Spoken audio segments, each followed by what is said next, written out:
Hi friends, it's Miss Anna here. I hope you guys are all doing well. I think most of you might be on your way to having some time off school since this week we're heading into Thanksgiving. And I'm excited to share with you our lesson today. It comes from the book of Exodus, which is an Old Testament book. We have been learning about the stories that Jesus tells us from the New Testament in the Gospel of Matthew. But now we're going to head to the Old Testament, which are the books of the Bible that happened before Jesus came to earth. And so this book in particular, Exodus, is a story about the Israelites and how they left Egypt and God was leading them to the promised land, but it was taking a long time to get there. And I think this particular story is a really good job as we're in this kind of odd Thanksgiving week, because we're still thinking about how to be thankful and to be thankful what God has given us, even when things look really different and maybe there's some things that we're not thankful for right now. But we're going to read about how God provides just what we need.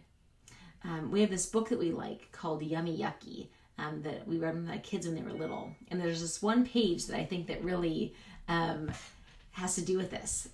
The first page says this: ice cream is yummy, right? And I definitely agree with that. I think that ice cream is yummy. The next page is too much ice cream is yucky, right? Because just because ice cream is a good thing that we like to eat and tastes yummy, too much of it gives us a tummy ache and we don't feel good. So just sometimes we don't need to have so much of everything. Having just enough is the best. And so I want you guys to listen to our story and think about what it means to have just enough and to be thankful for what we have around us. So this story from the book of Exodus is called Manna, Quail, and Water. God loved the Israelites and their leader Moses. God promised to bring the people to a place where they could build homes and live happily. They had never lived outside of Egypt before, and they were afraid. But God went with them as they walked long and far to the place that God had promised. Traveling was hard and tiring. Along the way, the people became hungry. They complained to Moses. "I'm so hungry," one person complained. "I wish we could go back to Egypt," whined another. "At least we had food to eat there," as someone else's stomach growled. The people missed their dinners of meat and bread. The Israelites didn't know that God heard them complaining. That evening, something strange happened. Tiny birds called quail appeared everywhere. God had sent the quail so the people could eat meat.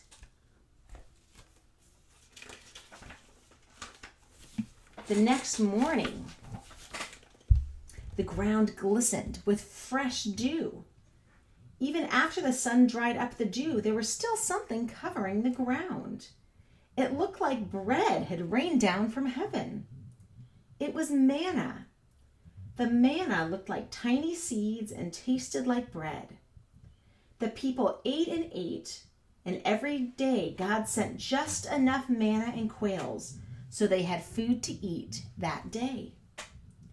The Israelites kept traveling toward the place God promised, and after a while, they ran out of water.